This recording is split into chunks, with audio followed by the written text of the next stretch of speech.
Welcome to CCS Rewind 2021, hosted by the Capital Creative Showcase and brought to you by Sacramento Developers Collective. My name is Donna Basic Tack Walters, and I am here with GPU The Show and co-host Marshall Garvey. Hello everyone, I'm Marshall Garvey, another host for GPU The Show and our resident Twitch streamer. Proud to announce that we recently hit Twitch affiliate status. Woo-hoo! So thank you everyone for your support on that. We're here at CCS Rewind 2021, a special edition of Capital Creative Showcase developed exclusively for 2021. A year that hasn't been quite as bad as 2020, but nonetheless has certainly had its challenges. This year started out still in full lockdown mode with the COVID-19 global pandemic still in full swing, but with hope on the horizon as vaccines were finally approved and slowly starting to get out to people. So in the spirit of all that's happened, we are taking a look back at this unprecedented past year, reflecting on the challenges that we endured and checking in on a selection of our developers from Capital Creative Showcase 2020.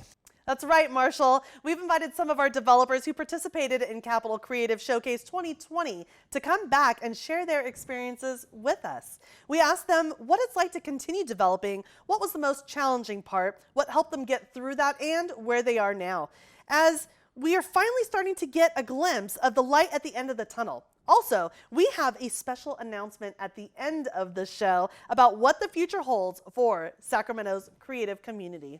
That's right.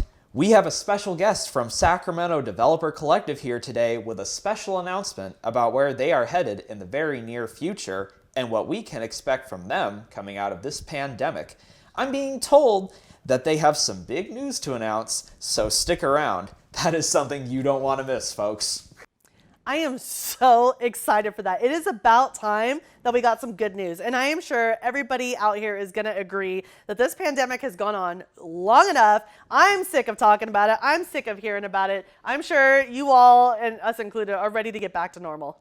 I mean, don't get me wrong. It really hasn't been all bad. There's definitely been some moments that, I've really liked as well, like working at home, doing all of the different Zoom calls. I still get to keep in touch with you, with, all of our producers from GPU The Show, the Sacramento Developers Collective board. That's all been great. But, there's some days where you just don't really feel like being presentable, So I like to kick back in my yoga pants sometimes and, tank tops, and I just don't really want to do anything other than sit in my comfy clothes. But I don't know. Maybe you haven't even gotten out of your pajamas. I don't know. It's one of those things, or maybe you just haven't had time to clean up your room. Just click off the camera, throw off the background filter to cover up the dirty room, and there you go. Everything's all good, Yeah, you're summing it up well, because for me it's been a mixed experience. I was already working from home well before the pandemic hit, so I was conditioned to that. I had more time to game. I also doubled down on writing. I even developed my dream baseball book about the 1985 World Series, which will come out next year. So there were a lot of great things for me personally that came out of the pandemic. But at the same time, you realize you need that human connection. We need to see each other. We need to be able to get out and travel. And I'm just so happy that we're able to ease back into that, and as much as I have kind of adapted to some of the shut-in elements, like you don't have to see anyone, it's just on Zoom. You have to get back to seeing the community, best of all, our gaming community here in Sacramento. And as crazy as this year has been, most of all, I'm excited to hear from our guests and hear their stories to find out what it was like for them over the past year. So what do you say we get this show on the road and welcome our first guest? Absolutely. Our first guest was actually featured in the CCS 2020 Developer Showcase, talking about the relationship game called Affectionate Game. And they were just amazing, let me tell you. They were interviewed by Nathan Alshouse, who is the president of Sacramento Developers Collective. And we caught a little preview of that interview and of what was coming down the road for them with future aspirations. So let's bring Josie in now. But first, let's take a look at that clip back in 2020. Whether it's playing games or making them, I'm really fascinated with character interaction. And even in tabletop scenes, I love when people are getting into the kind of dialogue-based character interaction aspects. I think it adds another element to understanding the world and developers, I think, do this really well, where through characters interacting on screen, they actually give more flavor, more context to why these characters are doing what they're doing.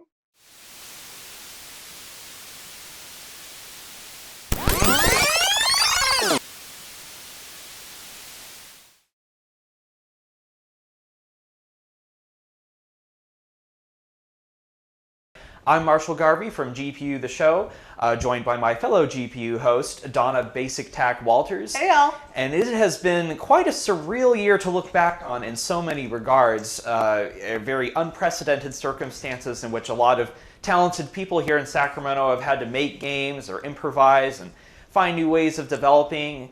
And I am joined by a very special guest, Josie, also known as RoboHaven. Now, I remember you distinctly from last year. You were working on, it was like kind of a virtual card game. So tell me about your game from CCS 2020. Let's start with that. So back in 2020, I was working on a card game about emotions and sharing them. And I think over time, actually this project began like back in 2018. So it's been a long haul. But during the event last year, I was sharing kind of my print and play format of it, so that way people could play it at home, and playing with the idea of eventually getting it on a virtual platform, which it's very slow going. But I'm very excited to actually talk about the ways that I am changing and evolving the game itself. So I've kind of stuck with the format for the past few years of thinking about it as a game that is kind of like breaking the ice and helping people who are already in established relationships getting closer. I now am thinking about, well, what if I also add a component of talking about conflict or discussing things that are difficult amongst each other? So that's kind of where it's heading. What a great idea. That's amazing. Thank you. It is. That's very, it's an intense and very honest idea for a game. And I think that it has the potential to connect with a lot of people, kind of challenge them in unique ways. I hope so. Yeah, I agree with that. Actually, because it's really difficult, to communicate, and, it can be real nerve-wracking, and, you need to communicate with your partners in order to really make sure that, you maintain those relationships, those connections. And, I think by making it more of like a game, it seems like that really helps, maybe reduce some of the nerves or some of the anxiety surrounding, having those difficult conversations. Yeah. Absolutely. And there's something poignant about developing a game that's about communication during a period when communication has been more limited and strained than we've ever known in our lifetimes. So I think that really hits a very specific note. I like that. Yeah. The game, I started making this game specifically because I was having difficulty discussing feelings in my in-person relationship way back in the together year of 2018 when we could all be in the same place together. It was still difficult. Yes. So how's the you started in 2018 and then it was coming along last year. How's the game progressing now? What's it like in 2021? So in 2021, I've been looking at not just keeping the same. It's a 17 card game. And I want to expand it into a fuller deck where I have those cards for talking about conflict and trying to expand into what other aspects of relationships, whether they're romantic or platonic, what else do people want to communicate that might be difficult to do organically for some people? Because I know that some people might have a hard time accessing their feelings on the fly or might feel very anxious about discussing just feelings that they might have been holding very closely to their chest for so long. Literal cards to their chest. I love it. I love that pun. That's great. Yeah. I'm super a fan. Yeah. Anyway, so out of curiosity, when you're looking at some of these cards, can you give us maybe some examples of what these prompts would look like? I was actually going to prompt both of you if that's all right. I'm down with that. Are you? I'm totally down with that. Cool. Perfect. Cool. So, start easy though. Yeah, absolutely. Spoon feed us. Right. We're gonna have like a whole therapy session over here on just a minute. I do not mind. But so, I have a prompt called Cherish. Who or what do you hold near and dear to your heart? Oh, my baby girl. Oh, I love her to pieces. She is absolutely my everything, and she's my little baby diva. So we both play Overwatch, and for Halloween one year, she wanted to dress up as Diva, so I got her a little, one unitard, whatever. And ever since then, I've taken her to San Francisco Shock, events and stuff, and she got to meet Baby Bay when he was still on the team, and she had her little diva outfit. It was so cute. So yeah, my little baby diva is the person I cherish the most. That's awesome. And then I'm going to turn that to you, Marshall. You showed this to me before, and I was going through a lot of names, a lot of people and things that I love.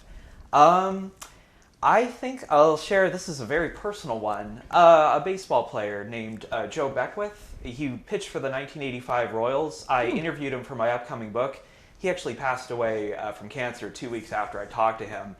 But that's just. He's really, I think about him every day. We only talked for 48 minutes, but he still feels as dear to me as anyone else. So I think I figured it would be appropriate to share that. Yeah. And that card kind of coaxed that out of me. I feel like, Yeah, so it works. Yeah. Yeah, it's awesome. It's awesome. I just, and I love that artwork too. It's provocative. It gets you. It really got me thinking on a deeper level, like, I should be really honest. Absolutely, and they are going to share the artwork. Oh, yes. So you'll be able to see it here in just a few moments. But what about you? Let's hear from you. Who do you cherish? Oh, God. I guess someone I cherish a lot is my partner. I mean, I feel like that's a default answer, but... Not always. I don't know. Some of us don't exactly have the best partners. But That's true. It really depends on the situation. But my partner, who I met them in college. We both were interested in games, and I honestly feel like I got so much inspiration to start making my own games and figure out so much about myself just by being around them. That's awesome. So I definitely cherish that bond. Yeah, absolutely. So they are really the one that really kind of influenced you in this. That is the same partner that I made this game to communicate better with. That's amazing.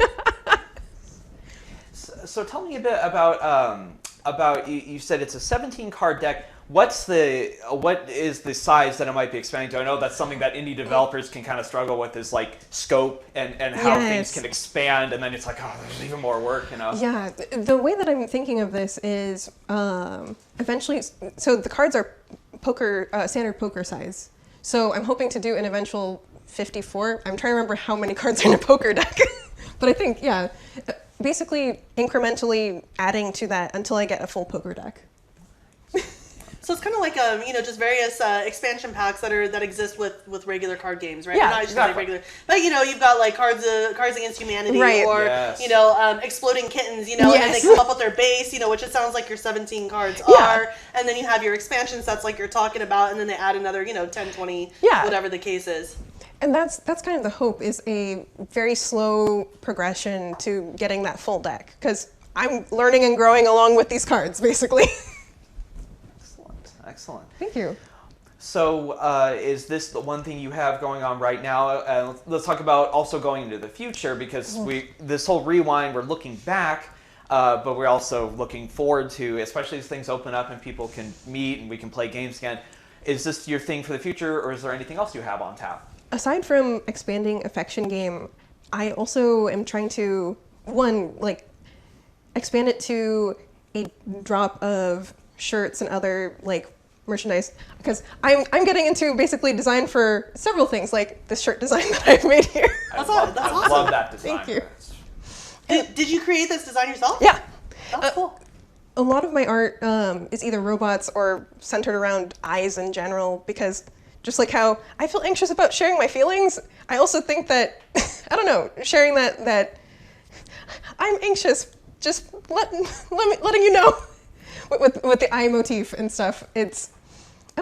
I think somehow it's helpful to share that through fashion as well. Absolutely. And so creating more than just a card game with Affection Game and expanding that into other products, for sure. That's where I have my future goal. But I also am working on taking the communication aspects from this game and getting back into digital games. So I'm working right now on a visual novel about these 8 goth kids who are having a party, and they're kind of witchy, and one of the 8 has decided to change the vibe of this party in their spell that they're all like working on, and just figuring out what happens next from that vibe check. What kind of vibe? I'm kind of curious. Like, what was the vibe originally, and what is it kind of changing into? So I can kind of give an overview of the scene. We set the scene in these kids are basically celebrating the end of finals week. Oh, I love that. Because I go to oh my gosh. Yes. That's vibe. It's a long distance vibe for me, but I can still feel that. Yes. Sober. Still feel that. So the relief of being done with finals, and they go to a magic university. So that's where like everything that I want to do is like basically normalizing the fact that these kids work with magic, and basically depending on which, I don't want to say antagonist. I think I'll call them like whichever person is the catalyst of shifting the vibe. They have a different intention based on like maybe they have some like pent up feelings about like what happened maybe before finals week, or they have some unrequited feelings, or basically things like that. Interpersonal relationship type things. Maybe they should use some of the cards. I don't know. Help you can do some cross marketing there. That is true. That is true. Absolutely. There will be cards, but maybe I should take that into consideration. You'd be like, slide this in. This is not the tarot cards that you used to. These are the other cards. Let me show you. Available for such and such. Right. Yeah, flashing at the bottom, yes. right? You know. But wait, there's more. You can get 2 decks. Yes. Oh wait, there's more. But wait, there's more. That's awesome. It sounds like, it's a really good start. Great theme. I can't wait to hear, what happens next, how that vibe really kind of shifts. I mean, that sounds really cool. Thank you. It really does. You have a unique approach to your art and your ideas. I've never really encountered a developer who quite approaches it like you do, and I love where all this is headed. I especially think the way that you tap into emotional honesty, which a lot of people, including myself, struggle with, and to do that in a gaming, an artistic format, I think that's going to help a lot of people. Thank you. Yes. So how can we keep up with you? What are your social media handles or websites or whatever? I am at Robohaven everywhere. So that's ROBOHAVEN, and I have a robohaven.itch.io where all of my current games are at, and I'm that handle on Instagram, Twitter. I feel like there's so many other things, but those are the main things I'm on, honestly. Oh yeah, there's a whole surplus of like social media these days, Yes. But really, those are the 2 that I use. Awesome. Yeah, I'm really big on Twitter too, so I'm definitely going to shoot you a follow. Thank you. Excellent. All right, well, be sure to check their stuff out. Thank you very much, Josie, aka Robohaven, for your time. This has been a very enlightening discussion, and best of luck with all your endeavors. Thank you so much. Yes, good luck, good luck. Thank you. I will admit, I do think that the game would have had a better quality to it had it not been for the pandemic. Right. I will fully admit that. But I do feel that from like just the standpoint of working on it, I think that we've been able to learn a lot from it.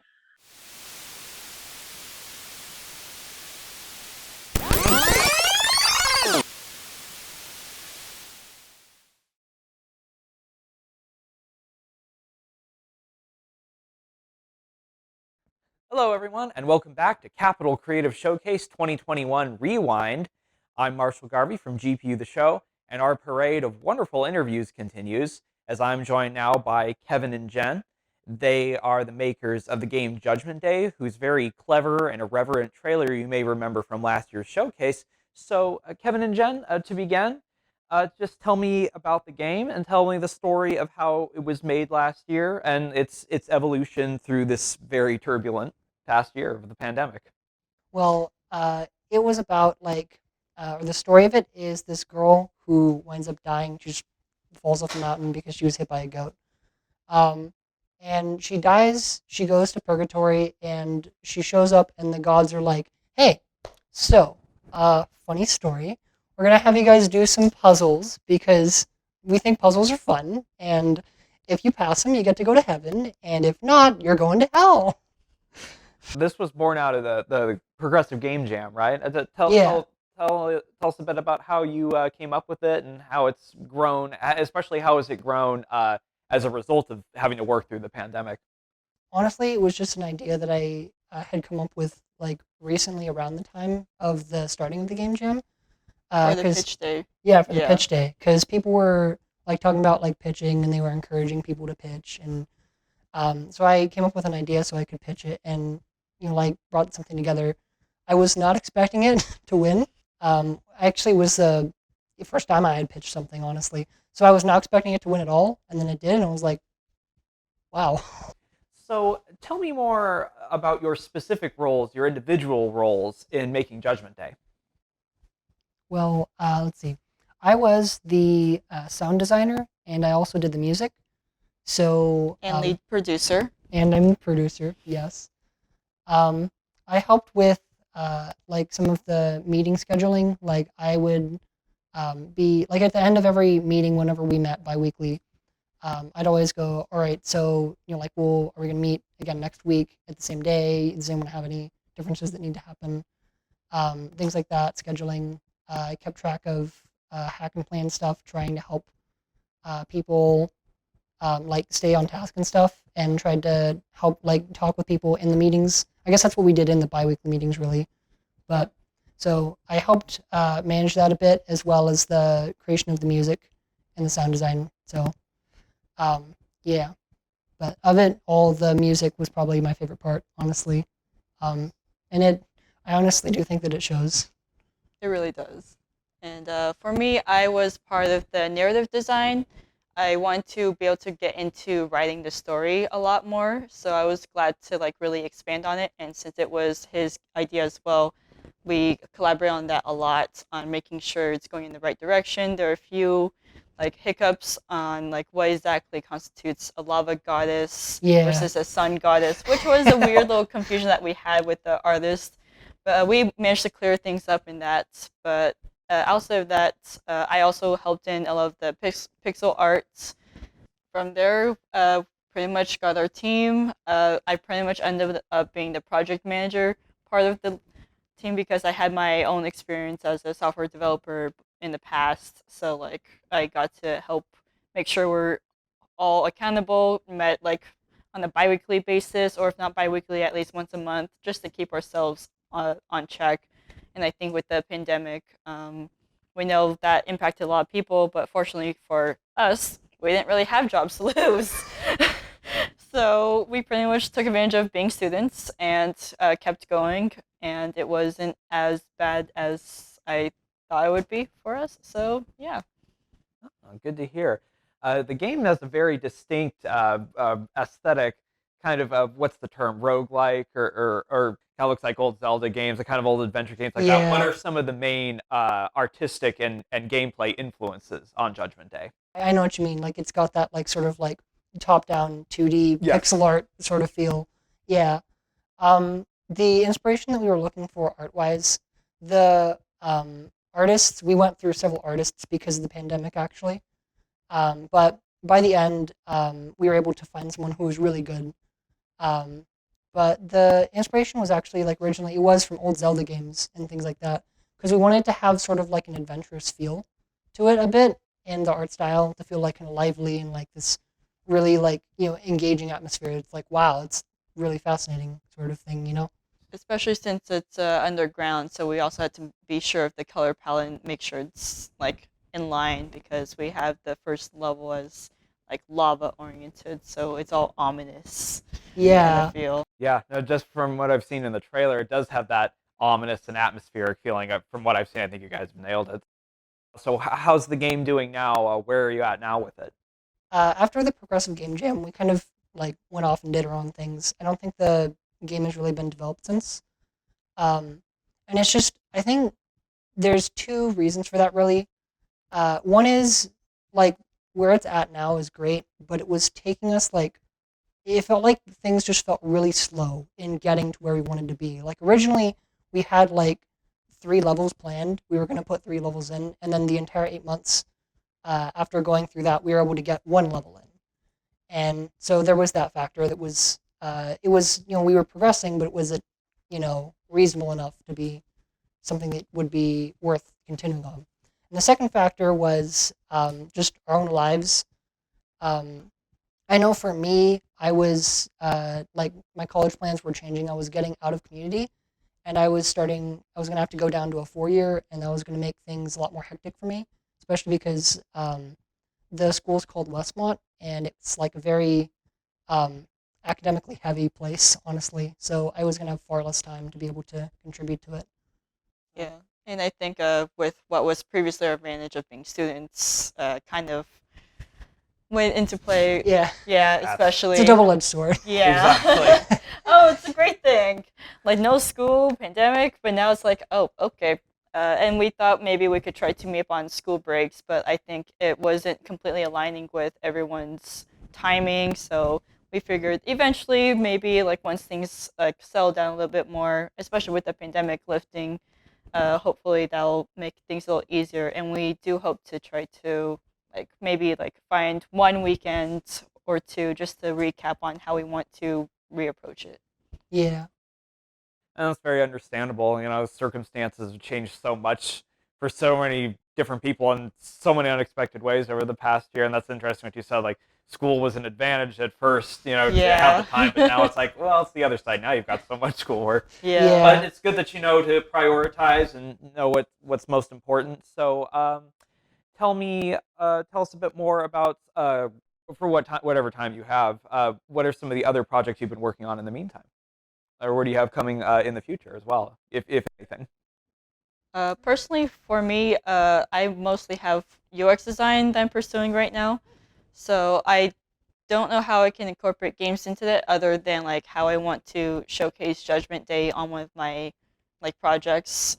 And then vice versa, I can also try to incorporate more gamification methods in there, because there's a lot of ways in UX design, try to make it more user-friendly to the point of it feeling like a game, or even more of a game-centric area. But that's more my personal career and trying to blend that in together for me. But as for video games, I'm more on the organizing side, since I'm also part of SEC board, organizing the game jams rather than participating in them. Oh, that's good. They still be involved in the community that way. Yeah. Excellent.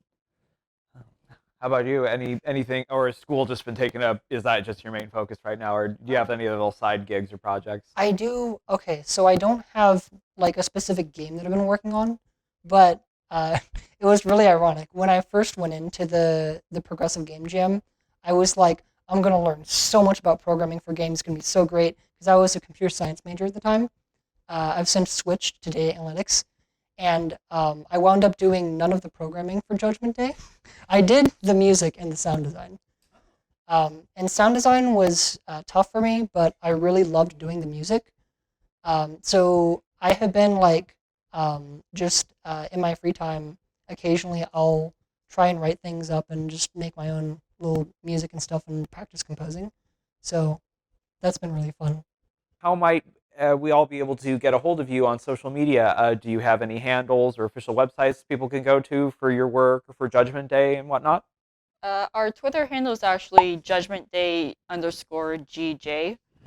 We haven't been posting all that much as of late due to it kind of on hiatus right now, but we will be revisiting it later on once we can reconnect with the entire team and see when will be a good time for us to jump back into it.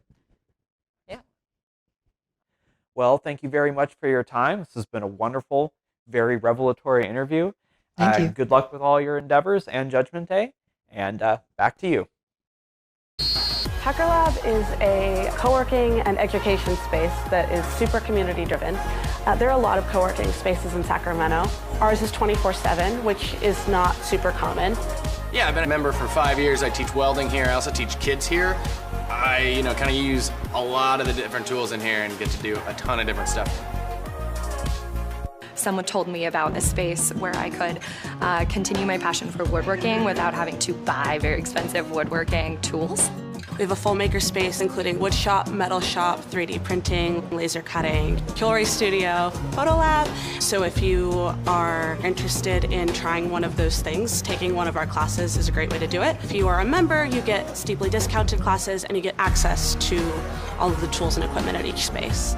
You have all walks of life, man. They do art, they do handcrafting, they code. You have engineers. There's just so much going on here that this is probably the place you want to be. It started out as a high school project. So they told me, you need to do your high school research. What are you going to do it about? By that time, I was finishing my 11th grade. So I said, I want to do a video game. It's what I want to do. Even if it's just a science project, I should do it for what I love to do. So about what I love to do. So I went and decided to make a video game. It was I wanted to integrate education and fun in a way that it hasn't been done before.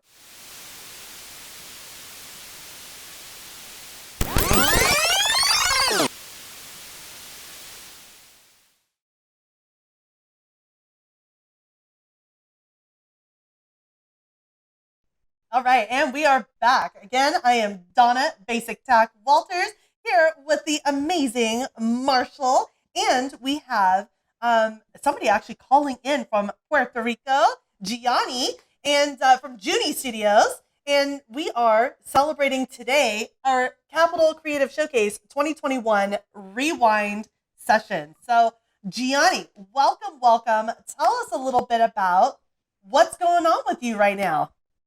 Well, thank you for having me. First of all, I'm really grateful for it. It's really an honor to be back again here in the Capital Creative Showcase. So right now, I'm very excited. Mad Battles has really gone a long way.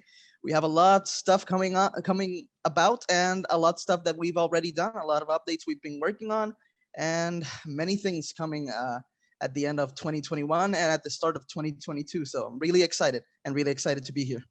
That's really cool. Well, super excited that you are here. And, tell us a little bit about like the process over COVID and, how you were able to work through some, roadblocks or hurdles and, how did the game end up happening?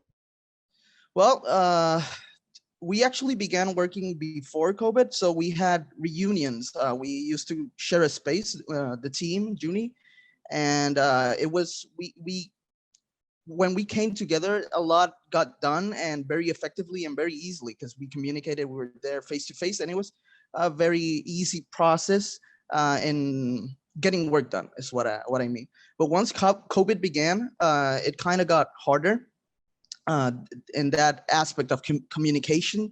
So yeah, I think that's the biggest roadblock and something we miss, sharing a space, being face to face, and it's really put a toll on how fast things get done. So that's something we are hoping for, that hopefully very soon we can have again. Other than that, I think I mentioned last year, I am in college studying for a bachelor's degree on programming. So awesome. When I began last year, I didn't know much since it was my first year on college. I didn't know much about coding, C# and any of that. So I began working in Unity. I got together part of the team. One of the team members is my mentor who taught me how to code and is teaching me how to code. So I think that was a big roadblock that along the way now I'm beginning to learn more and get more concepts about coding that little by little I've been getting the grasp of.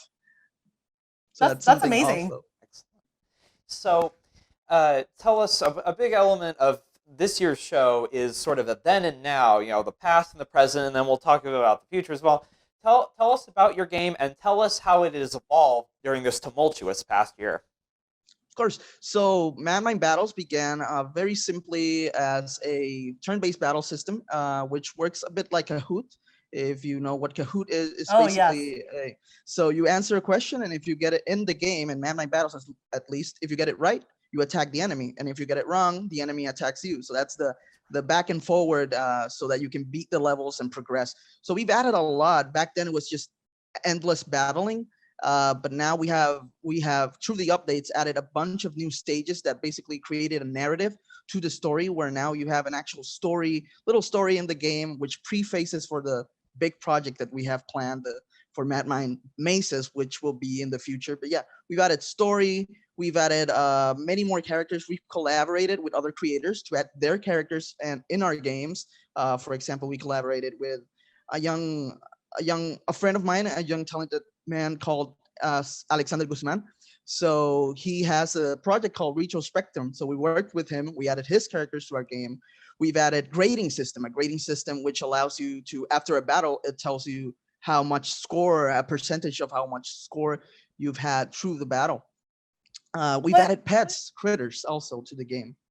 Oh, I love pets. That's like one of my favorites. I know. Whenever I play, I know this is totally off topic. I'm sorry, but World of Warcraft, they do the pets. I'm like a pet collector. Yeah. So I'm totally looking forward to like the pets in this game. Yes. Yes, please. Out of curiosity, what kind of questions can players expect to see? So we have a default pack which is math, science, English, and history.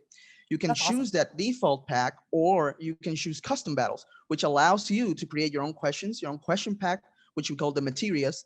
And you can use it, for example, if you have a test on Friday, you can create your own materia pack for that test and study for it through the week using Mad Mind Battles. You can use that materia pack you created in the battles, and you can even share it with other people. That's fun. Maybe I can use this for my finance class. I don't know. I'm taking this finance class right now, and let me tell you, not my strong suit, and so I kind of dread going to those classes. So maybe if I play this game and start making my own little questions, it'll be a little bit more fun. I don't. What grade is this? Yeah, right. What grade is this usually aimed for? It's at least the default packs, and the game itself, the theme of the game, it's very cartoonish. It's probably for elementary, middle school, and high school even, perhaps. So it's basically in that range of students. It's basically aimed for mainly students. That's really cool. So have you connected with any of the elementary, middle schools just to see if this is something, and maybe done like a test pilot to see if this is something they'd be interested? We've actually done two. We've done one with the school I studied with. I've tested with a couple of students, and we've also made one with some libraries in my community. The library in my community, a digital library. So we've installed the games there so that the kids can play it and use them. And we see some kids going there every day on the library using this tool to learn. But we've also done it with kids that have ADHD and autism. So we had a group on Foundation Roy, which here in Puerto Rico, where they used the tool. We tested it for my research in high school, investigation project. So they used it, and we not only saw improvement from a 7.2 out of 15 average score to an 11-point average score after playing the tool, after using the tool. We also saw improvement in their behavior. They, instead of when they were using paper, they were a little bit getting off their seats, more uncontrolled, to put it like that. But when they were using Mad Mind Battles, they were just focusing on studying and playing the game, playing and learning at the same time, basically. That's terrific. That's great to hear that. And it makes me think about like educational games like I play as a kid. And it's easy to forget just how much potential there is, of learning potential there is in the video game medium. You get so used to the game itself, you don't realize that you're learning. That's really, really brilliant that you've tapped into that, and that it's coming along so well, and it has results so far. I'm really happy to hear that. Yeah, absolutely. Me too. There's, I have a 10-year-old daughter, and I think she would love something like this. So, where could we find a game like this, or where can we find this game, I should say? Yeah, the game is right now on GameJolt.com. You can download it for free. It's on Mac and Windows. But also, we are to celebrate the first year anniversary of Mad Mind Battles.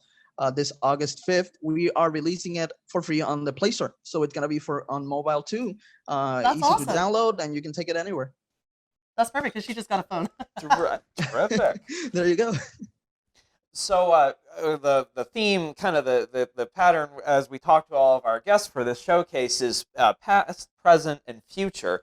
So what can we look forward to you from this game? And do you have any other projects in the works that will be forthcoming and maybe we look forward to in 2022? Yes, we have a few things coming along as projects, not only of Mad Mind Battles, but also of Juny Studio in general. We have the game for mobile coming on August 5th, as I mentioned. We also have hopefully a Kickstarter coming along for Mad My Maces, which is the big successor, right? The successor to Mad Mine Battles. So we plan to make it even bigger, adding multiplayer, adding a community where people can upload their materia packs and download them. We also have, I love storytelling. This is something I mentioned in the last interview. So in Juny Studio, something that we love is storytelling, creating characters, creating worlds. So in 2022, we have planned on releasing a novel, a sci-fi adventure novel. So we will also be showcasing that on our page, on our website, which is coming along 2022, hopefully, and other projects, game projects, more on the side of entertainment, purely coming along also in 2022. That's awesome. That's right up Marshall's alley. Like, he's an author. I don't know if you know. So he's written a couple books himself. So he loves supporting, independent developers that are really, authors as well. Other authors. So. And I appreciate that. Writing a book of any kind, it's a special thing. It's a real commitment. It takes a lot of passion and patience, but it's so worth it in the end. So I look forward to that book. I'll buy it in a heartbit. Thank you so much. Thank you. So what was the process like when you guys were writing that novel? So I'm actually writing it, and I have my friend Angel Velez as he's how do you call it? I forgot. Test proofreader. So I wrote the novel. I've been working on it for like 2 years now. It's a sci-fi adventure kind of novel. Also a little bit of romance elements into it. So it was pretty tedious at first. A lot of sketching it out, sketching a timeline for the story, the characters, fleshing them out, their ideals, their weaknesses, their strengths. So that then I started writing a story. A few rewrites along the way for the book itself. So it was a kind of tedious but fun process. And as Marshall said at the end, it's so worth it once you see the whole thing. Come a reality. Absolutely. Out of curiosity, can you give us a little bit of a taste or teaser of the storyline? Maybe a couple of character names and what they're about. So just a little peek. So it's a story about a boy named Jonas who loves science. He's a master inventor, to put it like that. And an accident happened, an incident with his mother, who was also a master inventor, a big scientist. She, due to an accident in the lab, she passed away, and he was disillusioned with science. He just lost that passion until a new neighbor comes along to the neighborhood, she becomes his neighbor, and she claims that his mother has not passed away. She did not die, that she was kidnapped, since the creation is called the Gateway, and it takes you anywhere in the universe. And she claims that she was kidnapped, and to get her back, Jonas and her have to team up using that same invention, which took her mother's life. It's a journey about him gaining again his passion for science and rekindling that with this other character's June's help. Wow, that sounds amazing! I can't wait to see it. That's really cool. I'm hooked. I can't wait to read it. Thank you so much. So absolutely. So when is this expected to launch? It's expected to be published in 2022, probably early 2022, because we're almost there. We're almost there. Just a few more edits, and it's ready to go. What are the social media or online handles, websites where people can reach you at with follow your game and keep updates for your novel? So mainly we have the updates and news come really quickly to our Instagram page, Juny Studio. That's Juny Studio, in Instagram and Facebook. Then we also have a website, www.junystudio.com, which everything is also there. Fantastic. Gianni, thank you so much for sharing your experience with us. We really appreciate it. Super excited to see, the launch of your new novel and hear more about your game. So we see this little critter that's kind of sitting down there. Do you want to just introduce your critter real fast before we let you go? Yeah, so this was made by another talented young woman in PRGDA, which is the Puerto Rico's Game Developers Association. It's Amas Bebes, that's her company. Amas Bebes. So she made this little guy, Poison Frog from the game, the main character, the face of Mad Mind Battles. So here it is, really cute. Aw. I carry him, Love it. have it on my room, and carry him wherever I go. That there's a game convention and anything. That's awesome. is. That's awesome. Perfect. You should put little clips or like a magnet or something so you can sit it on the shoulder. I see a lot of people are starting to do stuff like that. But yeah, he's adorable. Absolutely love him. Well, Gianni, thank you so much again. Super excited to showcase, everything that you got going on. And thank you for taking the time to call in from Puerto Rico. That's amazing. So we will talk to you again in the near future, and hope to see you over here in the States relatively soon. Sure. Back to you all for the rest of Capital Creative Showcase 2021 Rewind. I would say go download the game. It's free. It's on the Android Play Store, Google Play Store. Download it to your Android device. Give it a try. If we were all in person at the show, we'd be having it there in VR. If you have a cardboard VR or you can download one, then you could try the VR. If you don't, you just use your phone. You could just play it on your phone.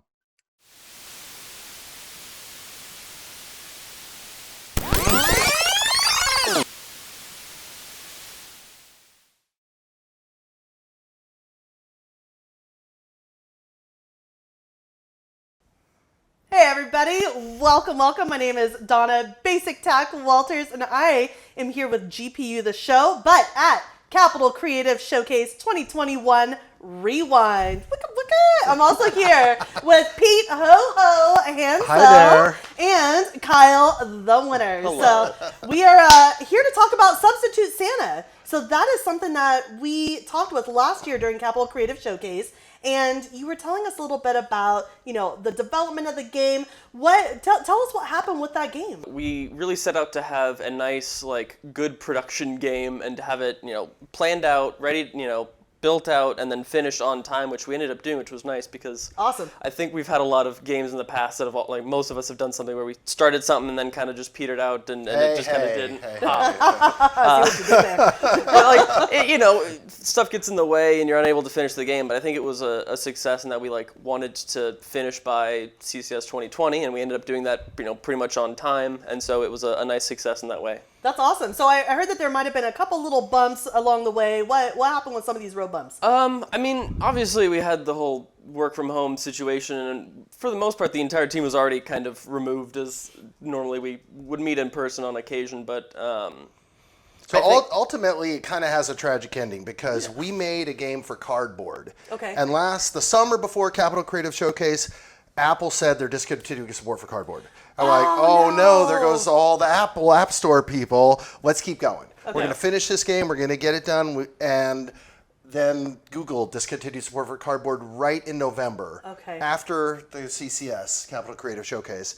And the whole thing, we're like, okay, now it's just going to lose its platform. Yeah. It's, and so what do? We could stop and go back and start reworking it and move to another type of VR platform, or we could finish it and publish it and get it out on the market. Yeah. So what'd you guys do? I think Pete and I both had our different directions that we ended up going, and I think it worked out quite well as a nice jumping off platform for both of us to if you get into the weeds of the data, the advertising brought in people, we were converting them well, we were getting a lot of installs, and this is a pretty successful game. It was doing well, but when the platform started disappearing, it's okay, I guess it's either go back to the well and spend another 6 months on it or move on. Yeah, I think it was definitely a lesson in understanding your market and your platform first, and kind of thinking as a product manager as opposed to just a game designer and developer. And that's kind of one of the interesting lessons is shipping a game first and foremost is quite difficult, but as well, there's so many other things. Shipping a game is fine, but shipping a game that you're designing to be successful takes a lot of extra pre-work, and I don't think we ended up doing enough of that, but I don't think we really that was just another level that we needed to get to, another mistake we had to learn from to kind of grow individually. Is who knew VR wasn't going to be the thing, right? Specifically phone-based VR as well. Yeah, phone-based VR basically tanked. Yeah. Yeah. So where did you end up launching? What platform did you end up launching? So we did in the Google Play Store. Yeah, Google Play Store. Okay, so people can still get on the Google Play Store. It just won't necessarily be in VR?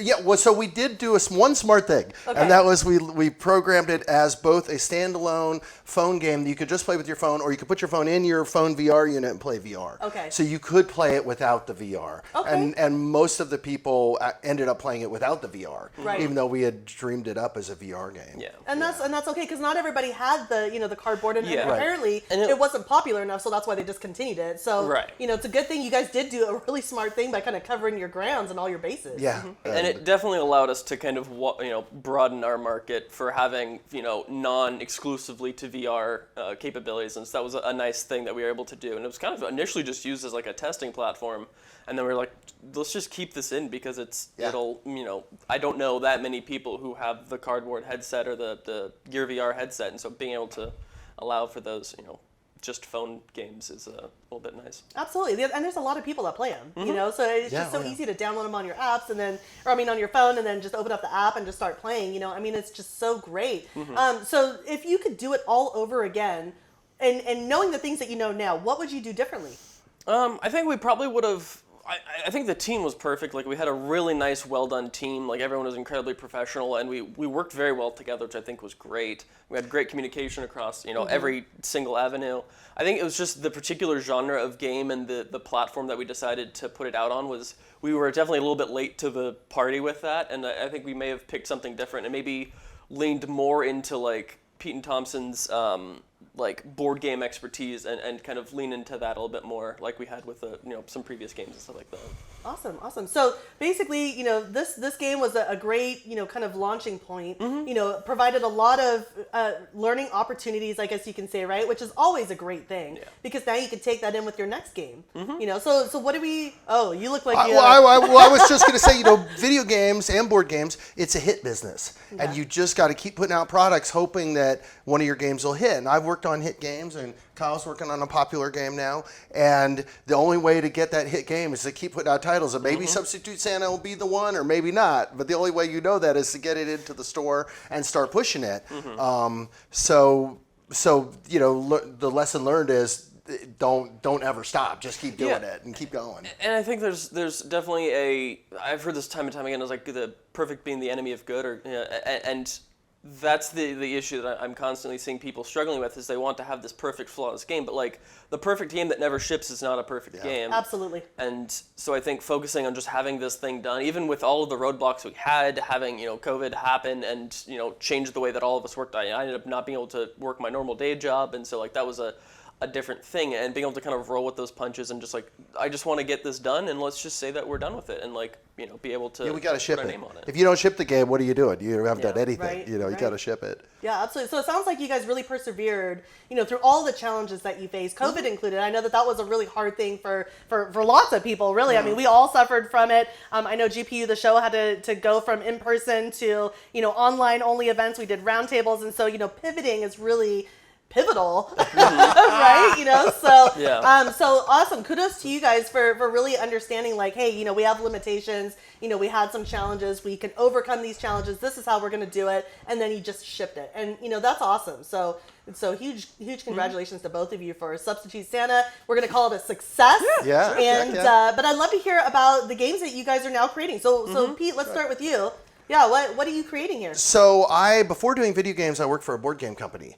And I love board games, and the server never goes down, right? The board game is still here.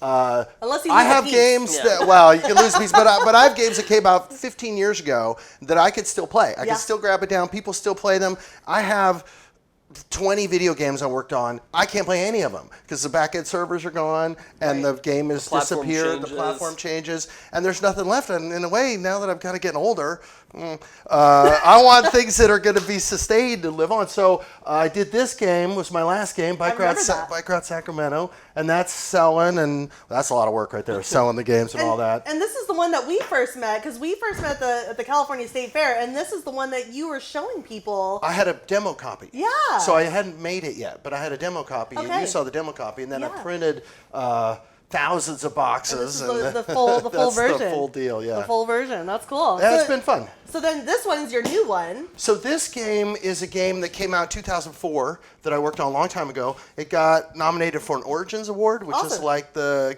Emmys, not like the Academy Awards, but the lesser secondary awards. Don't discount it. And it's still good. And it's sold out. And I get emails from people every month. When are you going to reprint this game? When are you going to redo it? So a reprint is in the works of this Wealth of Nations. And new rules, new bunch of changes, make it faster, more fun. And I'm hoping to also do a video game version at the same time. That's awesome. Because a lot of the board games now are also video games.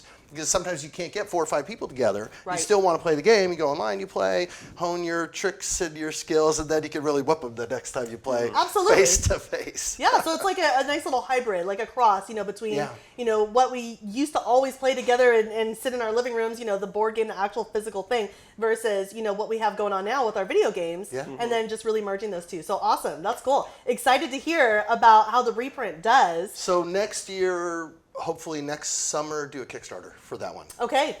All right, Kyle, tell me about your game. What do you got? So I'm working on a very small, unheard of game called Rock Band. Rock Band. Okay. So I got a job at Harmonix this year, so I've been working with them. Initially started out doing QA stuff for some recent content, but then I joined on as community manager full time. So I will actually be moving out to Boston here pretty soon, working in person with the studio and continuing to make super awesome music-based video games, which is going to be super fun. And do you think the SDC and the Substitute Santa helped get you there? Yeah, I mean, it was definitely like an experience point of having confirmed shipped things, and I think also being part of SDC and being part of things that got completed and shipped, even not as specifically as games, but also helping run the previous Capital Creative Showcase and the Progressive Game Jam, stuff like that. It's all proof of my ability to get things done, and so I think that's what I've learned is more important, if you haven't worked in games, as long as you can show that you have the kind of commitment to be able to get stuff done, even doing podcasts previously, they're very interested in you did 100 episodes of a podcast, that shows you can commit to a thing for long term.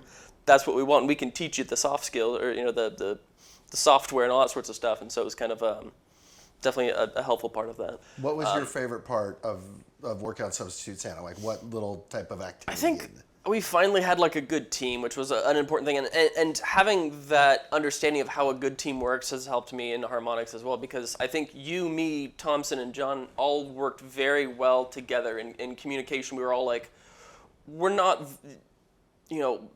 full-time professionals, but we also have a decent amount of experience where we can kind of communicate effectively and work very well together and have these tough conversations about hey, listen, our platform is disappearing below our feet. What do we do? Going through it with a team of people that you've only known for a year or so and have these tough conversations. Do we just stop this project or do we keep going? I'm not sure. So sometimes a small group really works though. 3 or 4 people sometimes can be easier than a dozen people. Absolutely. A dozen people, you got all this other stuff happening. And it is also the trickier thing with that is if you have any a car with 3 functional wheels is a little tougher to move forward. So finally, when we had a really good team, we didn't have anyone who hadn't talked to us or didn't quite know what they were doing as much. I think once we got that, it was a lot easier to figure out. There's and it was no a lot fifth better. wheel. Yeah, which was the steering wheel, Yeah. but we didn't miss that. Yeah. So just for the folks that are out there, right? You're talking about success and how to work together as a team. Can we give some of these folks or some of our viewers maybe some tips and tricks to help them along the way to help build good teams that are really cohesive? So I think the most important thing is to, I would say, just stick with it. I think stick with it and get it done. I think a lot of people, like I mentioned before, really chase this idea of perfection and want their game to check all the boxes and do all the things. Just do one thing. Just do one thing well, then do 100 things okay. And I think focusing on getting something done is important. And I think the most important thing is if you're going to work collaboratively with people, you need to, especially if you're not working in person, you need to be really adamant about good communication, constant communication. Go until they're hey, listen, I don't need you to check in with me this often. Over-communicate as opposed to under-communicate, because there's so many different places within the game development process where things can kind of fall in between interpretation and fall along the wayside. And so I think just, if you're working with a team, communicate constantly and just get it done. Absolutely. Those are some great points, and thank you for sharing. When it comes to communication, I know as a gamer, I usually like to just hit people up on Discord through, chat, DMs, or whatever else, right? But studies have also shown that when you have face-to-face conversations, those oftentimes will, really help with that communication flow and communication process, because you can see the visual cues, You can see the facial expressions, things that you can't necessarily see through text messages or through DMs, right? So have you found that to be kind of true, or tell me about that process? Absolutely. I mean, and Pete probably testified to this as well. Like, we had every 2 weeks or every month meetings where we would all meet up at a workplace and just like an empty boardroom, and we'd be able to sit and have a whiteboard and we could talk all these things out, and you can have these really nice check-ins on what did we do, what do we need to do differently, and really, I mean, we would talk online and on voice and all that every day. Or not 4 days a week or something, and all really together, but the sitting down in the boardroom really helped. You get a lot done in those in-person conversations because everyone can kind of throw things in, everyone's online, and so we can kind of just get things done quickly, and it really helps to be able to meet in person. I'd like to say one quick piece of advice for designers. Be ready to throw away all your favorite ideas, because when the rubber hits the road, you have to be able to give up things that aren't working. And it's about compromise. Yes, check the egos at the door, like, hey, you know what, this is a collaborative effort. We need to work and combine, so that's great advice too. So thank you guys. So, if people want to get a hold of you, whether it's Wealth of Nations, whether it's Rock Band or, any other projects that y'all are working on, what is the best way to get a hold of you? Pete, we'll start with you first. So I think Table Star Games, that's my company. So Table Star Games, I put everything on there, and then social media under Table Star Games. And also, I always post stuff up on SDC. When something's happening, I post it out to the SDC audience as well. Perfect. And then Kyle, what about you? Yeah, I have my personal everything is Kyle the Winner, WINNER, and that's kind of my everywhere thing. And as well, you can follow Rock Band at Rock Band, and it's just Google Rock Band the game, and it's a pretty popular thing. You'll find it? Yeah. All right, perfect. Well, thank you so much, you guys. Really appreciate it. I hope you all enjoyed that conversation. I certainly did. Can't wait to see the results of all of your guys' hard work, and we're going to shoot it back over to you all. Hi, I'm Michelle Thompson, and I'm the Assistant Director of Development for Children's Miracle Network at UC Davis Children's Hospital. And I have a question for you. Have you ever heard of Extra Life?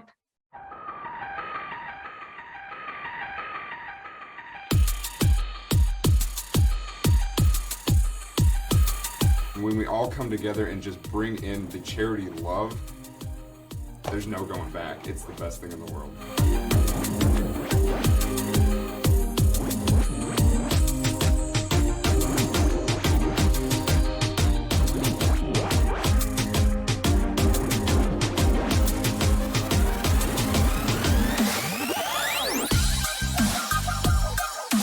My passion for this stems from when two of my kids were born, they had to spend a lot of time in the hospital.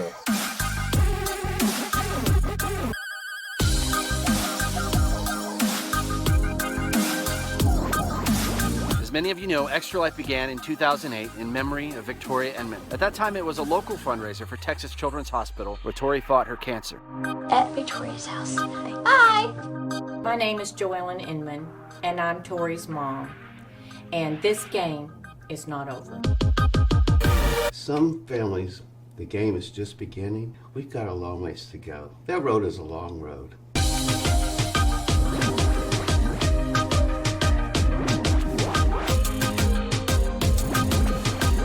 This is your Extra Life money in action.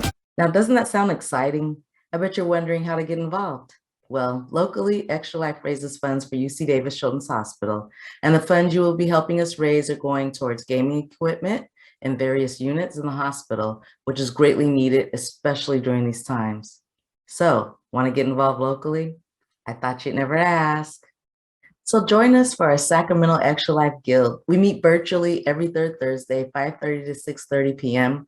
But not only that, we have a lot of fun together by streaming every Saturday from 9 a.m. to 12 p.m. and every Wednesday from 5 p.m. until we have movie night, game nights. We just finished a virtual cruise. We have events, we're at conventions. We have a good time. We network, we collaborate, and we always need people like you. Don't take it from me. Hear more about what our guild members are saying. That's what we're here for, is to help raise funds to help kids like that. And UC Davis is, like I said earlier, like the go-to children's hospital in Northern California. It serves communities all across the North State and has has really state-of-the-art facilities and everything.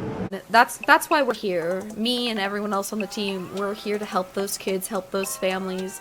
Every single dollar we raise goes to help out with, life-saving treatments and surgeries just like that. And being able to be in your home and receive something like that and be able to be comfortable in your own bed and, playing video games. Extra Life uses games and gaming to raise funds for Children's Miracle Network hospitals all across the U.S. and Canada. We here at Sacramento Extra Life do raise for UC Davis Children's Hospital specifically, and every single penny of every dollar that's donated goes to the hospital to be used for equipment and for staffing and for all kinds of different things, research. I know this year they're buying gaming equipment to go into all of the different areas of the children's hospital, because with COVID, kids haven't been able to play in any of the common play areas. And if you've ever been in the hospital, you know how boring it is. I know as a parent, it can be really hard when your kid's going through something and there's nothing that you can do to make it better. But being able to game with them is something that's so normal, and it helps make things feel a little bit better for the whole family. So that is one thing that we are doing to help make kids' days better and help them get through anything that they're going through and out of the hospital and back home as soon as possible. So now that I have your attention, what are you waiting for? You need to register now. It's extra-life.org. Again, extra-life.org. You need to register now. Like right now. What are you doing? Register now. I hope to see you at the next Extra Life Guild meeting. And again, I'm Michelle Thompson, and I run the Extra Life program at UC Davis Children's Hospital.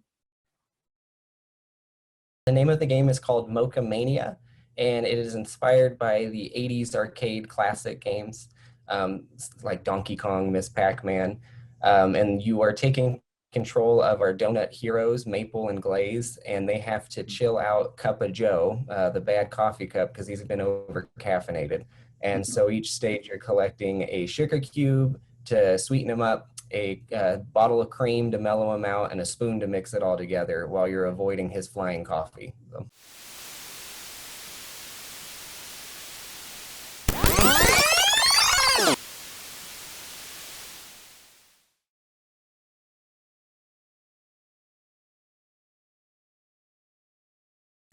Hey everybody, welcome back to Capital Creative Showcase 2021 Rewind. And I am your host here, Matt Gilliam, and I'm here with Zach Winn.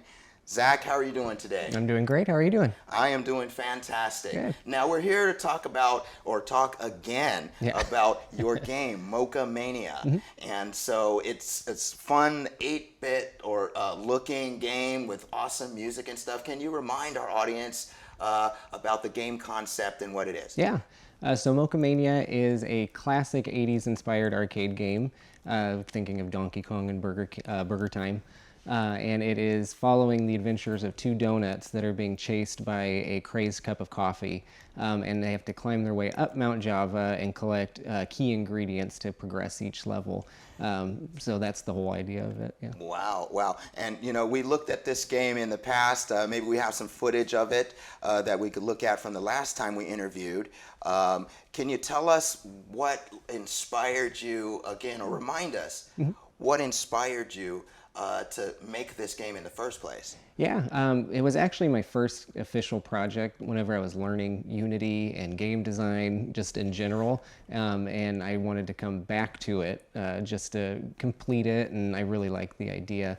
And I wanted to start off with something recreating like I said, an arcade game, so it's almost like starting from the beginning. So my own game design journey started from that kind of era, and it's going to progress from there. So. Wow. Well, you know, it's so exciting to me as a longtime gamer because, you know, how things kind of come back full circle and stuff like that, because I kind of grew up in that arcade era of, you know, where you would just drop quarters into these machines and stuff like that. And, you know, you could just walk through the arcade and you would just hear all these like 8-bit, like little tunes going on over here and these little, you know, sounds and graphics and stuff like that. So I'm really excited about this game. You know, and what I'm really excited about this game and the diversity that it adds to the community. Yeah. So we've had the pandemic. Yeah. Yes, we have. It's so for a lot of us, it's been kind of a rough year and a half, that kind of thing. Can you talk about some of the challenges that you faced as a developer in that pandemic period? Yeah, for sure. Whenever my pandemic story starts, like the first week that everything closed down, my day job closed down, so I had a lot of free time. So the one benefit I think I had was that I worked from home already whenever I would do these projects. So in that sense, I was fortunate whenever this came up, because at least I had something to occupy my time too. I couldn't just play Animal Crossing every day. So I ended up really just going back to game development, especially the first half of the pandemic, right? Obviously it's been quite a while. After the CCS 2020, things slowed down for me on that aspect, because not like things opened up, but so much more was happening in the personal life at that point too.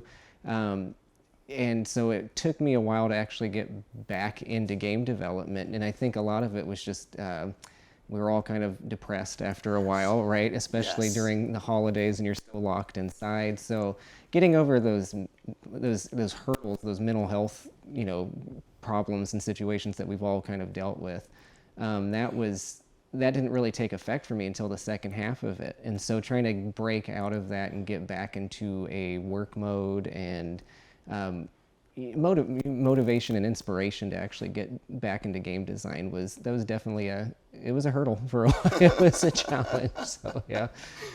Yeah, it was, so I think that we all as artists, or just as people in general, kind of went through this thing during the pandemic, and depression was certainly something that set in for a lot of people. But it's so awesome that a lot of us creatives were able to kind of bounce back through our creativity.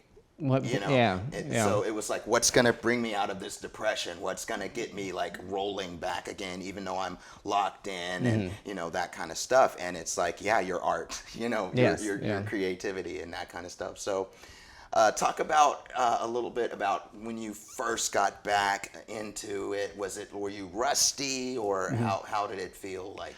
Whenever I got back into it, so I worked more on Mochamania. Obviously, I went back and I didn't have to relearn what I did, but I had to relearn what I coded. I don't know, just as a new programmer myself, looking back at coding that I've done months prior and going, what did I do? Like, how did I get to this point? So what kind of helped me though was that I started a new project that I did release. And it was just around June, and it was called Outer. And it was a very short game, 20-25 minutes, and it was just highlighting my, I'm gay, and so it was my version of coming out, or not coming out to people, but what I was going through in that situation.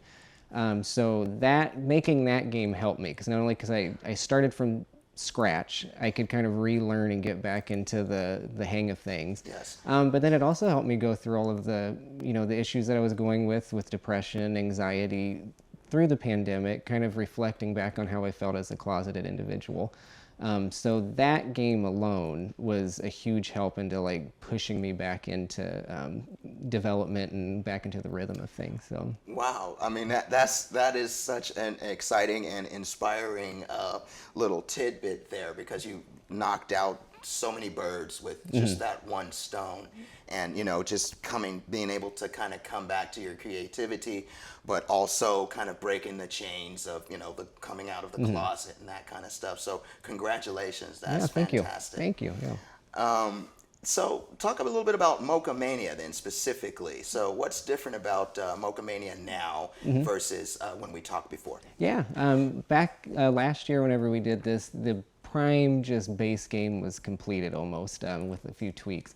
but I've added a lot because I wanted to be, if I was going to release this, I didn't want to just have it as like the bare bones. I wanted to add different features. So there is a multiplayer now, which just echoes a take turn, you know, pass the controller back and forth like you used to do. Yeah. So multiplayer's been added. There's been new bonus games that are added too, just fun little tidbits that get you in between session to session whenever you play. And even just new cosmetic things you can unlock whenever you're playing the game. So it's an arcade game, but I wanted to spice it up a little bit, so whenever you do play it, it keeps you coming back and have you, instead of just going for a high score, now I'm going for, you know, a new, you know, aesthetic look around the arcade cabinet kind of thing. Wonderful. So yeah, a lot has changed. A lot is the same. The gameplay itself was, the core of it was there, but there's definitely been a lot that's been boosted. So it's the same game, but it looks new at the same time. So. Wonderful. Now, can you talk about like maybe one of the characters in the game, for example? Yeah. And kind of break down like that character and what inspired you and how that character came to fruition. The main character, her name is Maple. She's a donut, which inspired the shirt. And she's pretty much, I guess you can say, the brains of our operation here. Because the story is that Cup of Joe got a bad batch of coffee and he's over-caffeinated, so he's been wrecking havoc in the donut town. So she had this great idea of luring him into Mount Java and trying to calm him down there, because you have all the ingredients to mellow out your coffee there. You have sugar, you have cream, and you have a lid just to top it all off, just in case. So she is the brainiac in this, and she, you know, she's our brave front runner here, and she might just be a donut, but she knows what she's doing. So, well, she's not just any donut, guys. That's fantastic. Tell us something else that you're currently working on. Yeah, so just recently I was actually now a part of the SDC board. The SDC? Yes, which is the Sacramento Developer Collective. We all love them. I got involved with them 2018, I think it was, and so it's exciting now to be able to put back, you know, and to give back to an organization that really helped me and pushed me get into game development itself. So. Wow. Okay, so what are you doing with them? Are you volunteering with them, or tell us about that? Yeah, so right now I am our marketing chair. So really getting back out there and reconnecting with our community, right? Because the pandemic happened, 2020 happened, and we're all getting back on our feet and getting back out there. So we're really pushing and making sure that everybody knows that we're still there, we're supporting them, and we're going to go forward and be bigger and better than ever. So. Wow, that's an exciting opportunity, and it's a lot of responsibility. Can you share with our viewers what SAC Developers Collective is and like the mission? Yeah. For sure, the Sacramento Developer Collective is essentially, it is the support for our game developers in Sacramento County and the greater Sacramento area. So we're here to provide not only you know, workshops, educational workshops, things like this, the CCS, where you're there to actually showcase what you're working on, but just to boost and promote the community as much as possible, so people have an understanding and awareness of how amazing the gaming community is in Sacramento, because there's a lot of talent, there's a lot of amazing games, which you're going to see today too, you know, and just a lot of support from each other too, that really helps this entire community boost and grow. So. Wow. So for our viewers out there, you know, just be aware of the Sacramento Developers Collective, and if you have interest to create or develop games, or just even be around that environment, you can certainly reach out and participate with them. Can you talk a little bit about games that excite you right now? Like, you're a developer, but what games that are out there that right now that you're playing? Yeah, in the indie space, the one that really shocked me that I liked a lot was Hades, which was by Supergiant Games, I believe. But I played that a lot. That's been a huge go. I keep going back to that one pretty much. Like I said, I mean, I brought it back up at Animal Crossing. Sure. What perfect timing for something like that, so you can be locked in home but go on an island instead if you wanted to. And then things that I'm looking forward to, there's so much that I just saw announced too, but oh gosh, Axiom Verge 2. It's a indie game that's also, it's a Metroidvania type game, so thinking of Super Metroid. And so I'm excited to get into that because that just released too. But yeah, Hades was a big one. I was, I was shocked. That was fun. So. Well, you guys check that out if you haven't checked that out yet. And then the last question here is, what is the future for Zach Winn as a game developer, as a human being? Yeah, as a game developer, I'm looking to release Mochamania officially this fall on Steam, and I'm also working to get a mobile version out as well, but Steam will come first, so you can look out for announcements for that. And then after that, obviously I have tons of ideas, but I'm going to go back to a game that I had previously shown at Capital Creative Showcase 2019 called Ponin Patu, and so which is an open world adventure game, side scroller too. So I want to go back and revisit that. I think now that I'm back in the groove and I have I have enough under my belt now that I can really tackle it better. So that's fantastic, and I love how us as creatives have these projects and stuff like that, and they don't necessarily have to all come out at once. It could be over years, or it could be over months or weeks, or sometimes days, depending. So we certainly are looking forward to that project and to whatever else you have going on. Can you drop some contact information in there for our audience? Yeah, you can visit, all of my content is at my website at zachwinn.com. I'm also on Instagram and Twitter at ZachWinnArt. So I'm pretty active on both of those social media sites as well. So. Fantastic. All right, guys, you are watching Capital Creative Showcase 2021. Rewind. Back to you. I think I'm with a great team here at Ghostline. A lot of you guys, a lot of them are my friends. I went to school with a lot of them, and I met a lot of new people too through them. So I really appreciate just having the chance to work with my teammates, and appreciate being kind of like in a leadership position for them too.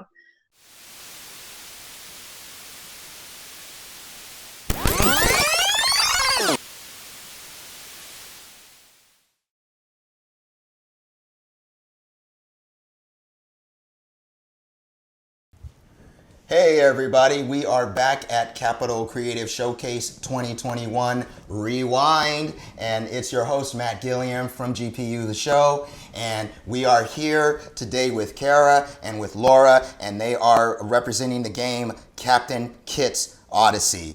How are you ladies doing today? I'm doing wonderful. Thank you so much, Matt, and thank you for having us here. Yeah. Awesome. So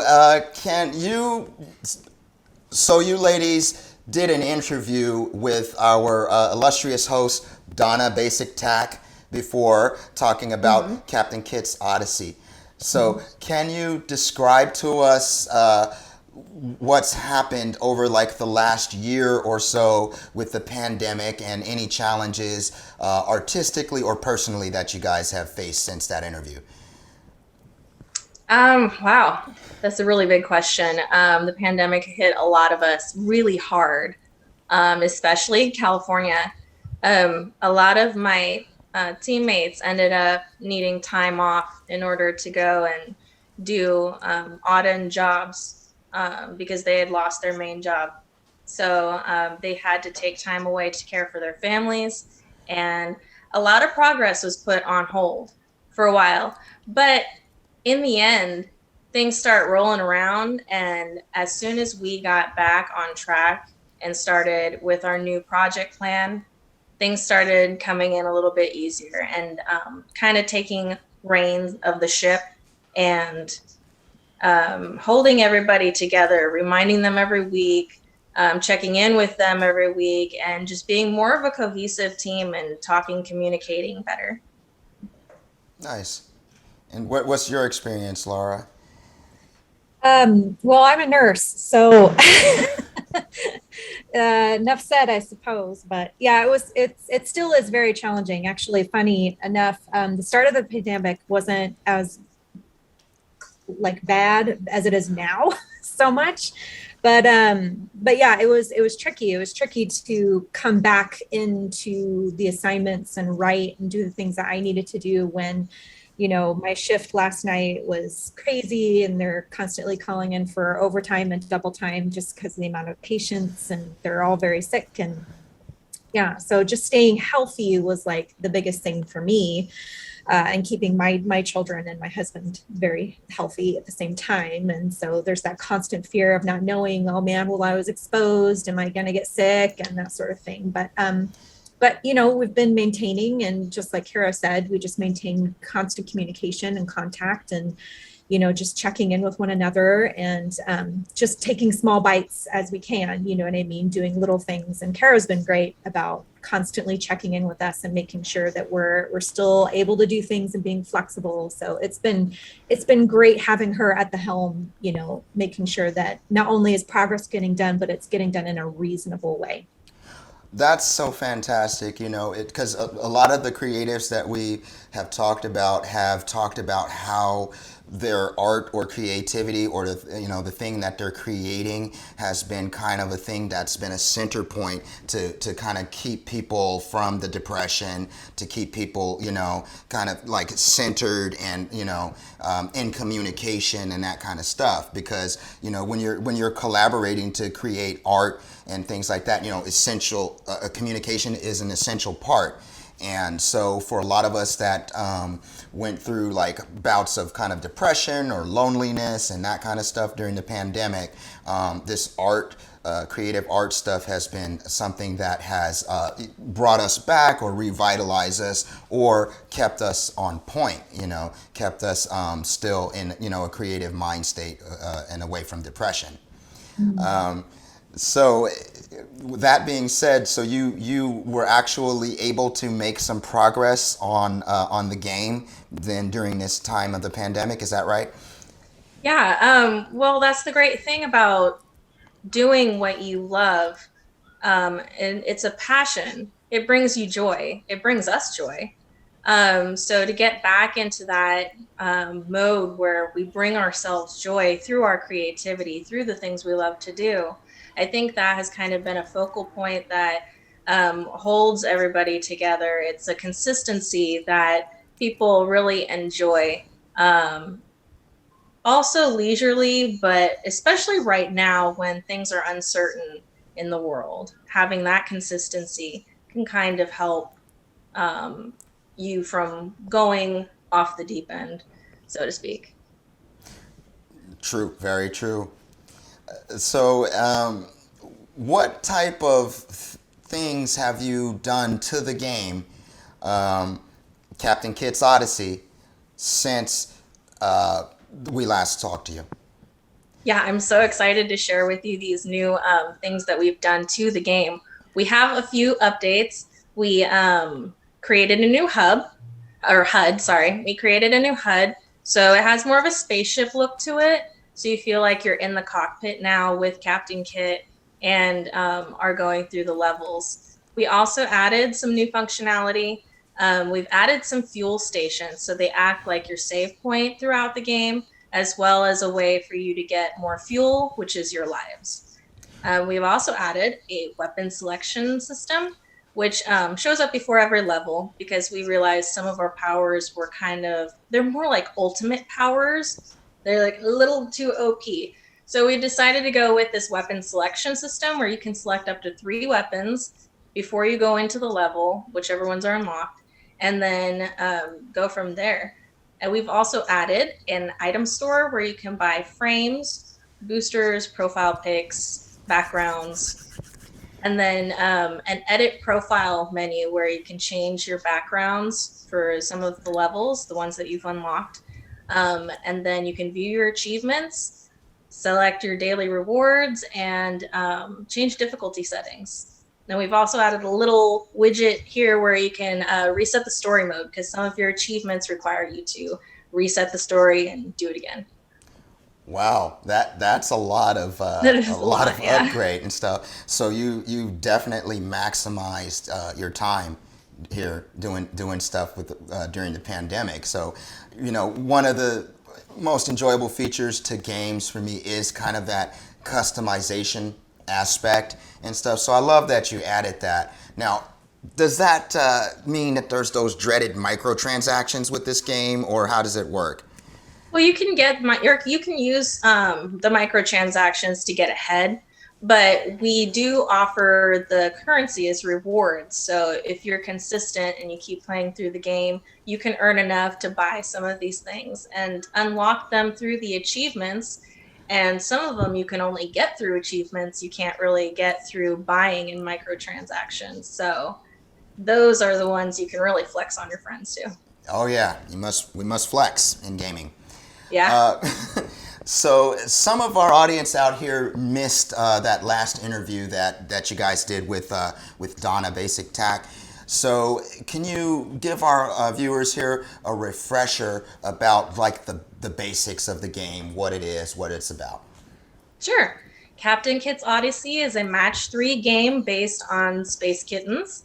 It did come from the Space Kittens meme, but it's morphed into a cool kind of anthropomorphic journey through space. And the characters are wacky and weird, and we kind of went for a humorous theme. So Laura wrote all of the dialogue. It's hilarious. You guys really need to like read through the story. It's so funny. Laura, can you tell us a little bit about what inspired you in the writing? Did you borrow from or were inspired by any existing platform or any existing thing out there, creativity? No, that was honestly what inspired me was the characters in and of itself. I'm sorry, my child is telling me to be quiet right now. Oh. But you're doing an interview. You can't do an interview and be quiet at the same time. No. So anyway, it was actually the characters that inspired a lot of the dialogue and inspired a lot of the story because they are so unique and they are kind of weird, which I find to be delightful. And, when you have these types of characters, it's easy to come up with some of the more humorous dialogue because it's funny. It's like what naturally comes to your brain. And I think that is what makes it sort of accessible is being able to be like, oh yeah, that's kind of what I thought too. Like case in point, a space hot dog. That's just humorous in and of itself. I mean, that's like my most favoriteest character. This hot dog because it's so silly, but it's so fun, you know what I mean? And that's how most of the characters are created, is they're created with, a lot of dynamics, but also a lot of humor and a lot of heart. And so it was really easy for me to just create something just based off of just looking at them and being present with the characters in and of itself. Wonderful. And so do you have like a writing background or like an education in that, or like what's your experience with writing? So I've actually authored a book, and I do have a lot of education in like poetry and creative writing and that sort of thing. I didn't actually go and get my my degree in it just because I wanted to do nursing first, but I took a lot of writing and things on the side just as something that I enjoy to do, just because it is something that's a huge piece of who I am. And so, for me, I was like, okay, I got to go get my education first and like getting nursing. And that was sort of very all encompassing thing. But yeah, I did actually author a book that you can buy on Amazon, but we're not plugging that right now. No, okay. Offered a book. Okay. And I have a lot of background in writing and poetry and in writing other short stories and things like that. So did you ever think that you would get involved, like, because this is a video game. This isn't a novel, or it's not even a movie, right? No.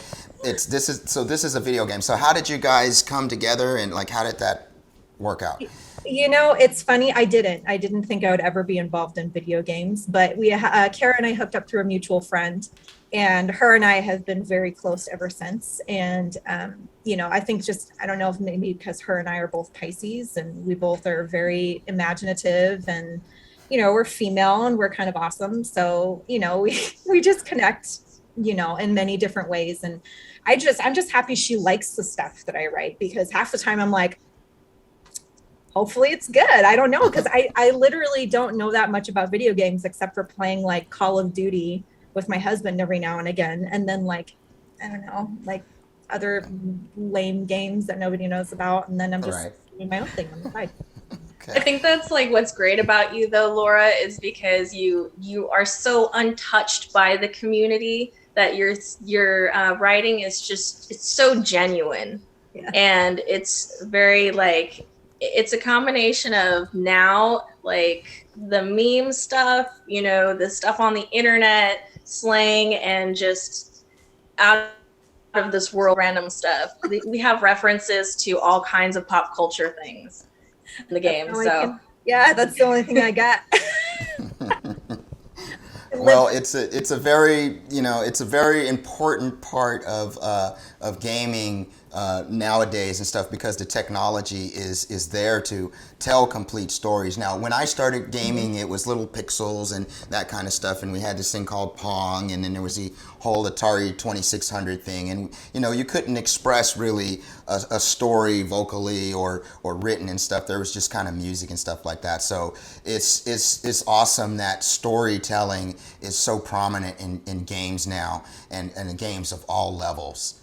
So can you tell us like about your team that's working on this? So there's you two, and then who else is involved in this? Well, first of all, I'd like to shout out to my programmer, Billy Monfort. He is awesome. He is my #1 guy right now. He's our only programmer, like actual programmer on the game right now. So he did everything, besides me a little bit here and there. But he has been like the core of this, because he's the one who built the whole game. And then I also have my right-hand man, Anthony Kaiser. He's great too. He kind of helps me keep everybody also kind of in check. He's like somewhat of like an assistant manager. And he's done a lot of like small things for the game design, which I appreciate. We really need people who can fill in roles when you have such a small team and you have such a big game. Yep. Yes, that's part of that creative process, because you know, even us right now producing this video, you know, we started out with a smaller team, but as you know, we get bigger and bigger, then you know, people have to wear less hats, right? Mm-hmm. But of course, yeah, and of course, you know, I have to give my artists a shout out too, because they've gone above and beyond and have done things that they're not comfortable with as well. And we all kind of found something new that we can do too. Well, that's just really fantastic to have made progress in, you know, in a positive way in the midst of this pandemic, and then you know, for Laura, you as a nurse, to have some relief from the you know, repetitious trauma of I'm sure dealing with the pandemic by having this kind of creative outlet. It's definitely been something to keep me out of the hospital even when I'm at home. So I'm very, very grateful to have this extra bit that's an outlet and sort of a saving grace in a way, you know, so that way I can come home and be home and not be at the hospital caring for patients anymore. Totally understandable. So can you guys talk a little bit about the development community here in Sacramento and how they've bolstered or helped you out on this project and other projects? Let's see. I wasn't really in too much communication this year, unfortunately, because of the pandemic. But the community at Sacramento with the game developers is just, it's awesome. It's like a small local support group almost, really, or like a study group, if you could call it that. So anytime you have questions, you can just go to the guys there. They're so knowledgeable. And I love seeing the chats. I may not respond all the time, but I do look through the Discord chat, and sometimes you find tutorials that people have posted that you didn't really think about that could be used for your game. So I love the Capital Creative Showcase and Sacramento Developers Collective here in Sacramento. Well, we mutually feel the same about that community and the group. We're really excited about what this community and group can turn out in terms of video games and creative projects. Some of the stuff that we've seen has been on par with, professional level stuff. As we're getting close to the end of our interview, if you could share with us what you have planned for the future, not only with Captain Kit's Odyssey, but potential other projects and that kind of stuff. Oh, for sure. Let's see. We have a new first cutscene that we're going to be implementing soon, so we'd love to be able to share that with you guys when it comes out. So definitely give us a follow on our Facebook or Instagram so that you can be the first ones to see that. We're also going to be implementing some new power animations, a new little thing called dashboard decor, which is just another customization for the HUD. And then we're going to be launching our Kickstarter and Indiegogo campaign. So we're going to launch on Indiegogo first and then Kickstarter. But please follow us if you'd like to see more updates on what it is so that you can back us. And then as far as like other games are concerned, we've been floating the idea around about a platformer for Captain Kits. So kind of a continuation in a platformer style game. And then we also have a few little small games in the works, but in the back works, but we don't want to give out too much.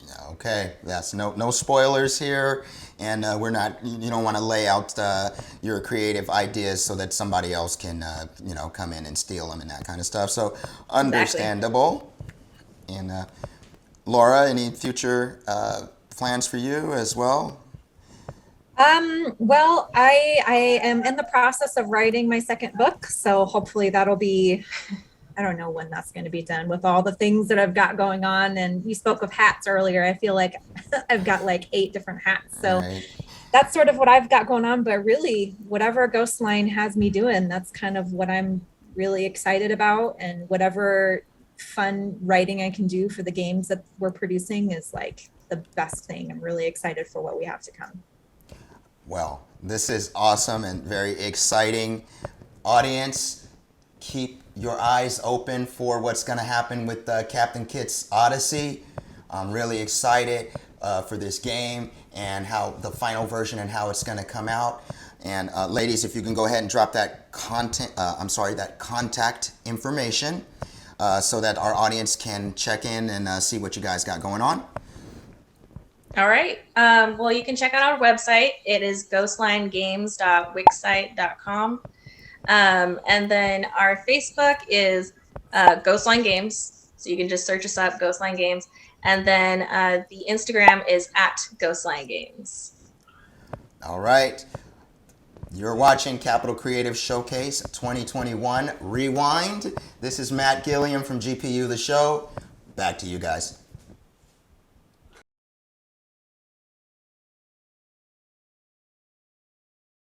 Hi, my name is Nathan Alsaus, and I'm the president of the Sacramento Developer Collective.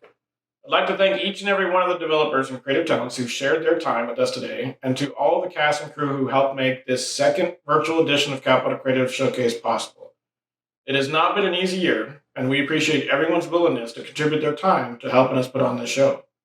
It's been a very tough time since the beginning of the pandemic, and I just want to say that the Sacramento Developer Collective is committed to our community here in the greater Sacramento area, and we are doing as much as we can to keep our activities and events going. In times like these, we feel it's especially important for our communities to stay strong, and we are doing everything we can to help keep all of us together through these difficult times. On June 15th, California moved past the blueprint for a safer economy and slowly began lifting some of the COVID-19 restrictions. We at SDC started working on a plan of our own to resume some of our normal in-person activities. We have since had a couple of small in-person meetups, and we are planning more. We continue to host our online events, mixers, and game jams, and we pursue a cautious and measured hybrid approach to resuming normal operations. SDC is closely following public health guidelines, and our plan will remain very fluid and dynamic as we adjust to the changing conditions of the pandemic, including the new Delta variant and any future challenges. It is important for us all to work together in order to provide the safest environment possible, and we ask that all of you work with us to help make that possible. Be aware of the latest guidance from public health agencies and follow their recommendations. be safe, and stay healthy. With that said, we do have a couple of announcements to make. First, Capital Creative Showcase will be moving to a new time of year. Starting in 2022, Capital Creative Showcase will move to April, and if it is safe to do so, we are planning to return it to in-person for 2022. CCS was always designed as an in-person convention-style event, and we feel it works best that way. We are closely following the latest news and updates, and we will only do what we can safely. But if all goes well with public health and the reopening of the economy, then CCS will be in person in April 2022. Second, I am pleased to announce that the Sacramento Developer Collective is working on a brand new event. Tentatively planned for fall 2022, this event is intended to focus on our developers themselves, to provide them with tools, talks, and opportunities with a specific focus on them. Where Capital Creative Showcase is an outwardly focused exhibition event, where our community of developers and creatives showcase their works to the broader public, this new event will be inwardly focused on the developers themselves and will function more like an industry conference. For the latest updates on these and all of our other events, please make sure you like, follow, or subscribe to Sacramento Developer Collective on your favorite social media platform, Discord, or meetup.com, or sign up for our mailing list on our website at www.sacdevcollective.org. With that, I'd like to say thank you for joining us here at the Capital Creative Showcase 2021 Rewind. We hope you enjoyed the show. Stay safe, stay healthy, keep creating, and we'll see you again at one of our upcoming events. Wow, that is some exciting news. Not only are we going to see Capital Creative Showcase return to being in person, but it is moving to spring, and I cannot wait. It's not even that far away. It's going to be here before you even know it, and I really miss all those developers and games in that big room, just together with all the tables and the cosplayers and streamers and the crafts, and oh my gosh, I'm just so excited. It's going to be such a great time, and it'll be really nice to have everything all back. Yeah, absolutely. That news was a breath of fresh air. I think we all needed to hear that just after everything we've been through. But that second announcement in particular, that really wowed me. Right? Well, that is it for us here at CCS Rewind 2021, and we hope you enjoyed the show. For those of you who are at home creating, we hope that you found some inspiration from our guests today. We know it's been a tough year, so things are getting better, but we've still got a lot to look forward to. There's exciting things that are coming very, very soon, so keep on creating. Let's make a wonderful 2022 together. From all of us here at GPU The Show and Sacramento Developer Collective, to all of you out there, we look forward to seeing you soon. We wish you a happy rest of your 2021 and holiday season. I'm Marshall Garvey. I'm Donna Basic Tack Walters. And we'll see you next time. See you later.